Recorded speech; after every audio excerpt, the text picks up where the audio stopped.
Hey, and welcome into Capital City Sports, your home for the Carolina Gamecocks. I'm Ed Cahill. And I'm Madeline Green. Madeline, we got a lot coming up on tonight's show. Why don't you tell us what was going on this week in the world of sports? That's right, Ed. Our big thing this week is USC's last-second upset win over the Florida Gators. From the highlights to the post-game interviews, we have it all covered. But that's not all. The Lady Gamecocks had an SEC showdown with Vanderbilt over the weekend. Did USC overcome two big injuries and beat the Commodores? We have all the action later in the show.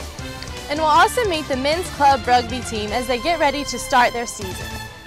But first, the men's basketball team had a home showdown against the 24th ranked Florida Gators. The newly formed Garnet Army showed up in force to support their Gamecocks against their SEC rival. As we begin our basketball coverage this week, let's send it down to Brian Walker at the Colonial Life Arena. All right, thank you very much. The Gamecocks men's basketball team needed a win to get to 500 in the conference, and for that, they turned to face the Florida Gators at home at the Colonial Life Arena. It was a nail-biting affair, but could they pull it off in the end? For all the highlights, let's go to Ed Cahill. Coach Darren Horn and his Carolina Gamecocks taking on Billy Donovan in the number 24 Florida Gators at Colonial Life Arena on Wednesday. Brandis Rayleigh-Ross would get it going early, giving the Gamecocks an 8-6 lead. Then Florida trying to beat the press, but Sam Muldrow is putting in work on that freeway pass because he's putting them on the glass. Devin Downey's going to follow up that one with a little thunder. Gets the rebound from Evka, and he's going to serve it up to Mike Holmes. He likes it. Mikey likes it with the alley-oop. Gamecocks up 13-10. Late in the first half, the ball is going to make its way over to Zanwow. And if you want all three of these, you got to call in the next 20 minutes because we can't do this all day. Early in the second half, Evka Banulis is giving everyone a little case of Lithuania mania with that three. Gamecocks up 50-45. But already up two, the Gators would pile it on. Chandler Parsons adds three, making it 65-60. Walter Hodge, two more. And then Nick Kalatis makes it 69-64, driving the baseline. Many thought was the dagger, but that dagger did not strike Devin Downey, and he's going to step back, hit this three, keeping the Gamecocks within two. They foul. Nick Kalatis on the line. Misses the front end of a 1-and-1. The Gamecocks have a chance. Zant Frederick working up the court is going to drive the lane, get a foul, hit the front end, miss the back end. The Gamecocks are going to have 3 seconds left on the clock as they send Florida to the line. And we'll give it over to Mike Morgan at Gamecock Radio for the call. Parsons to the free throw line, a 1-and-1. It's on the way. He missed it. Rebound Holmes. Ahead to Frederick. Frederick lays it in at the buzzer. That's a win. Unbelievable. I don't believe it. I do not believe it. Carolina wins at the buzzer, 70-69. One of the most exciting games in years in the Colonial Life Arena, and you can't call it much better than that. Ed Cahill, Capital City Sports. Carolina wins. After USC's last-second win over Florida, it was back to work for Carolina as they hosted the Ole Miss Rebels on Saturday night. Let's send it down to Corey Burkhardt for the highlights. Brett Bozelli and the Garnet Army out in force on Saturday night. Gamecocks taking on the Rebels. Now Columbia's own Murphy Holloway with the layup there put the Rebels up by a couple early on, but Dominique Archie takes the charge for the Gamecocks. He played D all night, as you see right here. With the block, it would turn into a block party as Mike Holmes is going to get in on the defensive action, but you know what? The Gamecocks had it going on offense too. Downey to Evka for the three. The Gamecocks up midway through the first, and Sam Muldrow and one. The Gamecocks would take a 2-point lead at this point. On to the second half. Muldrow not done. He's going to get the offensive rebound. Put it back up. Get the foul. The Gamecocks up by 6. And Dominique Archie, he's going to get the pass from Devin Downey, drain the three, put the Gamecocks up by 11. Downey not done on the assisting game. He's going to kick it to Mike Holmes, who hits the layup and the foul. Gamecocks up by 17. They win back-to-back SEC games for the first time since the 06-07 season. 82-71. Gamecocks beat Mississippi, and that's your final. Corey Burkhardt, Capital City Sports. For more on the men's basketball game, let's send it over to Corey Burkhardt in the boardroom.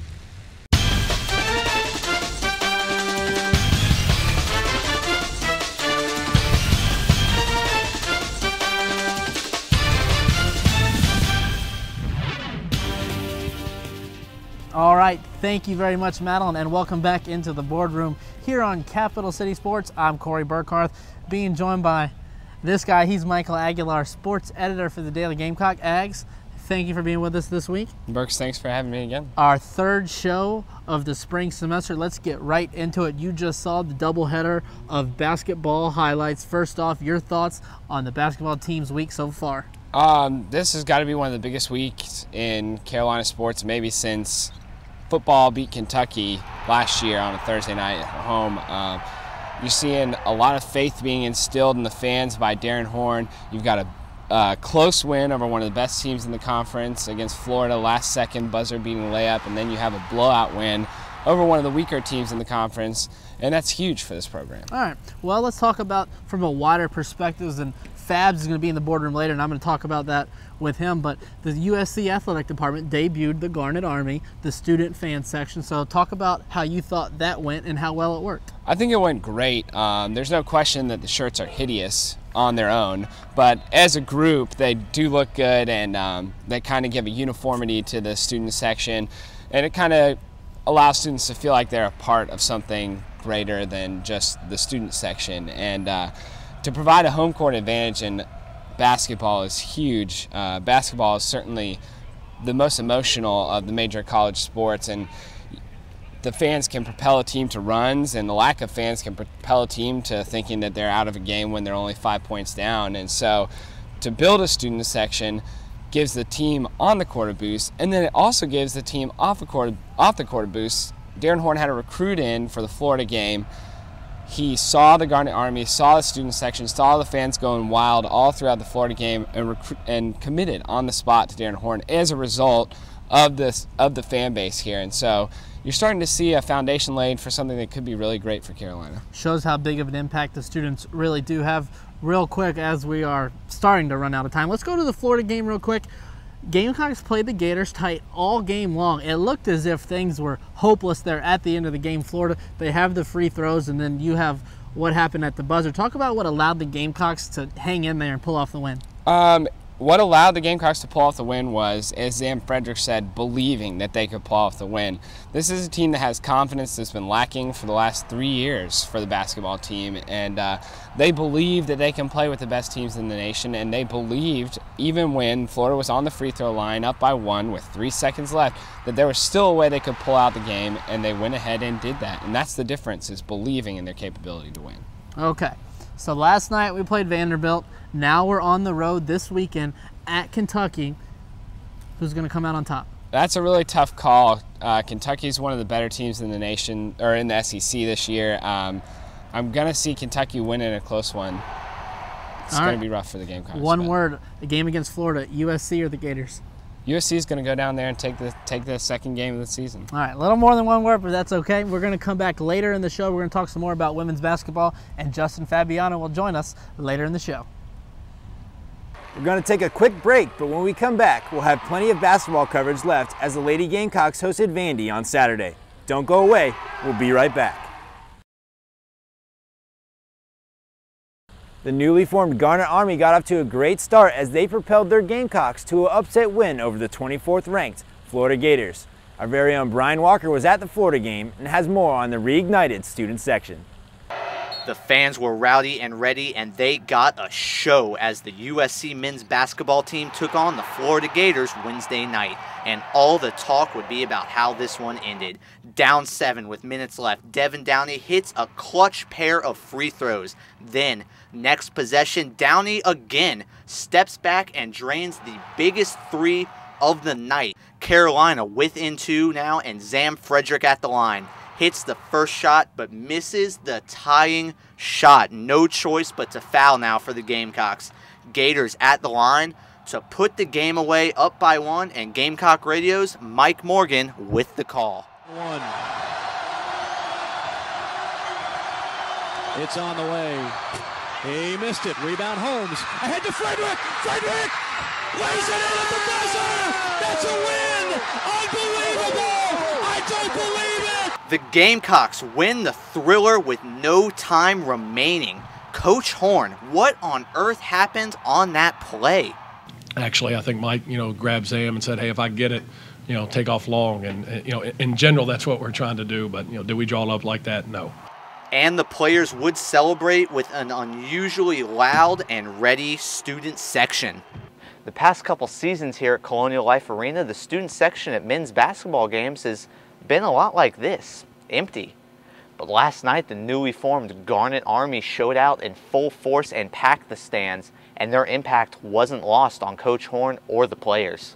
I mean, the crowd was phenomenal. I mean, there's no question that, our fans tonight were a big reason that we won this game. Hats off to the fans, man. It was great, It's still too early to tell whether Carolina will be dancing come tournament time, but with their second win over a ranked opponent this season, fans have plenty reason to go crazy right now. Brian Walker, Carolina News. Now for some analysis on the world of sports, let's send it over to Corey Burkhardt in the boardroom.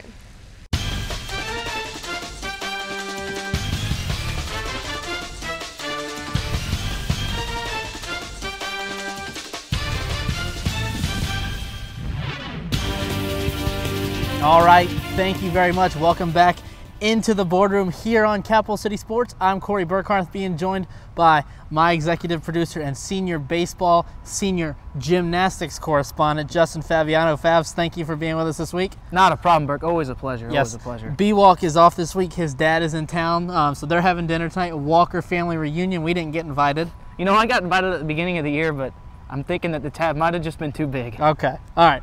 What I want to know is the Garnet Army, the new shirts, the crowd support, the student support. What are your thoughts on that? Well, my initial thought of the Garnet Army was, why not name it the Cockpit, something else? But to be honest, I think the university wants to get away from the word cock. If you want to get away from the word cock, just don't call yourselves the Gamecocks. That's just my opinion. But, and the shirts were, God, awful looking when I first saw them. But you know what?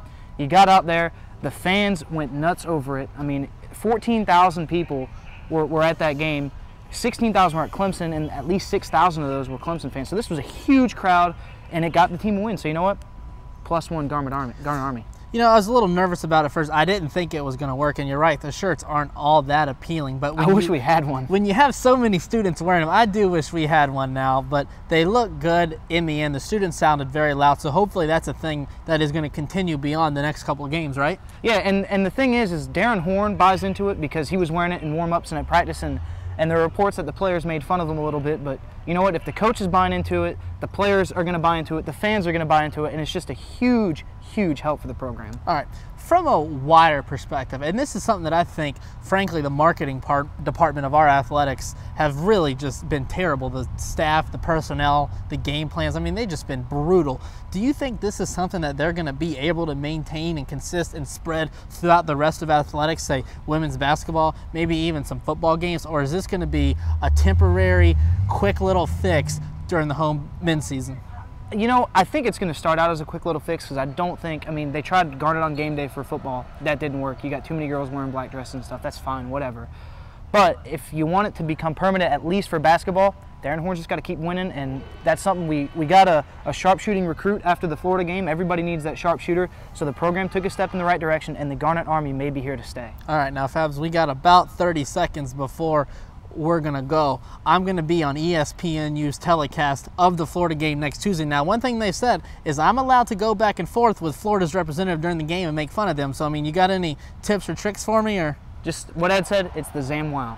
All you got to do is rep the ZamWow because you're just like Vince from ShamWow. Okay, so if I bust out the ZamWow line, you think I'm going to come out a winner? He may just say, well, look at the football score, but you know what? Football season's over, and they're not broadcasting a football game, so I think you got the edge. All right. I'm going to try to do you proud. You'll come back next week. We're going to talk some more. We're going to talk a lot about baseball because they're getting ready to get underway. Baseball season, first practice this weekend, so we're looking forward to that, too. All right. We're going to come back later in the show. Ags is coming back. We're going to talk about women's basketball, so stick around. But for right now, we're going to send you down to Cameron Wildman Widerman for some tennis action. Men's tennis at home taking on Georgia Tech. The Gamecocks are 2-0 to start the year. Here in the doubles match, Diego Cubas and Ivan Machado are going to take on Ryan Smith and Miguel Megruza. Diego Cubas is going to get the scoring start in this one. He's the Gamecocks' top player. He did, however, lose his singles match later in the day, but gets the point there. Georgia Tech's going to get off to a hot start. Ivan Machado keeps having to run around in the backcourt there, and eventually Megruza finishes falling backwards for the nice shot that gets in. Megruza, the same game here, finds this one down the line. Georgia Tech takes a 3-6 lead on the Gamecocks early. Cubas and Machado, they're going to come storming back. This is going to go back and forth between the teams until Cubas hits a strong overhand volley to end that one. A couple plays later, now the Yellow Jackets, they're running all over the place until Machado hits this one right in between them to win that game for the Gamecocks. Machado's serving again, and Meg Guerza turns this one into the net. Gamecocks finish this one off 8-6, the final score for Cubas and Machado. Overall in the day, South Carolina beats Georgia Tech 5-2. They are 3-0 on the season. Cameron Weiderman, Capital City Sports. Here at Capital City Sports, we are dedicated to bringing you all of your Gamecock sports action, including club sports. Let's send it now to Mike Wadsworth as the rugby team makes their debut on Capital City Sports.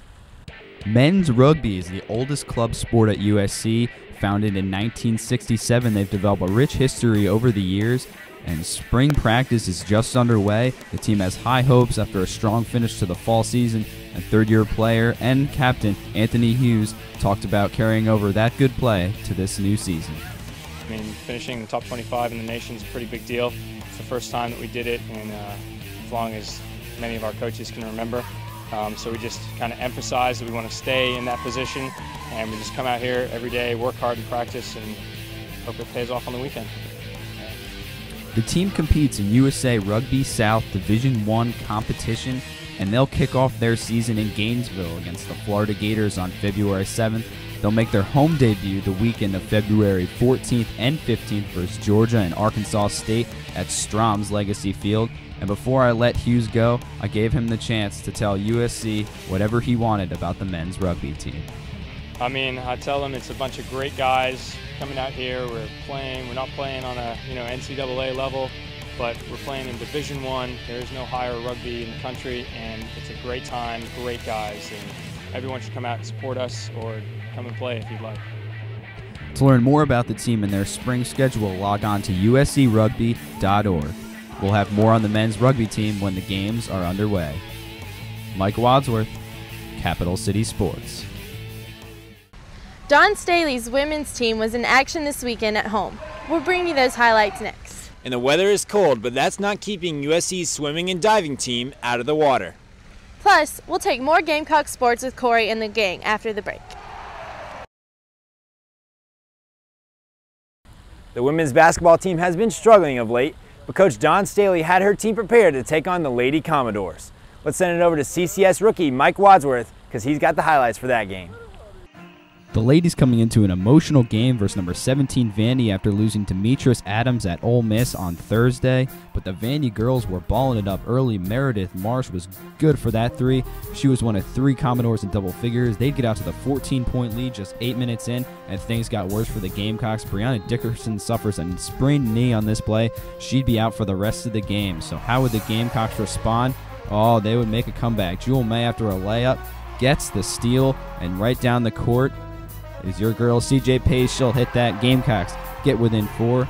And these Vandy shooters were unreal, completely convinced that they could hit these shots with their eyes closed. Jen Risper nails that shot, and the Commodores would extend the lead to 10 at half. And in the second half, the closest the Gamecocks would get was a 40-36 score. CJ Pace stepped up to score 19 for the Cocks, but Vandy was just too strong. Nice body position inside, layup for Meredith Marsh.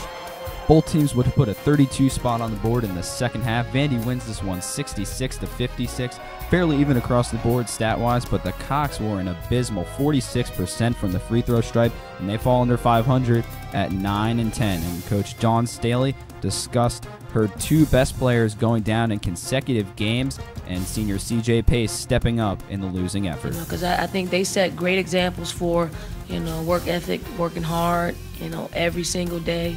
And I think it would be a disservice to what they've given, this program to do anything other than play how they played. She played inspired. She sees her fellow seniors go down, and she wanted to fight for them, and she did that tonight on both sides of the ball. Yeah. Mike Wadsworth, Capital City Sports. From courtside to poolside, let's go now to Jared Munch for the USC swimming and diving highlights. down to the Carolina Natatorium for some aquatic action. Starting with the men's 400-yard medley relay, Kyle Cormier is going to anchor the Gamecocks with the final leg as USC's Group A would take first place and College of Charleston sneaking in a second, and another Gamecock Group B taking third. Now to the women's 200-yard freestyle, where these ladies are going to make 8 lengths of this pool. Through the magic of television, we skip ahead to the final 25 yards, where it is all Carolina. Amanda Dunnigan, the senior on senior day, touches the wall first as Carolina sweeps the 200-yard freestyle. Now to the diving board we go. Ryan Cuser, a freshman, finishes second to fellow Gamecock senior Corey Christian. The women's 3-meter springboard was no different than the rest of the day, all Carolina getting the top 4 spots. In the end, both the Gamecock men and women came out winners. They travel to Alabama on Saturday. Jared Munch, Capital City Sports. For all your analysis on Gamecock sports, let's send it over to Corey as he's standing by in the boardroom.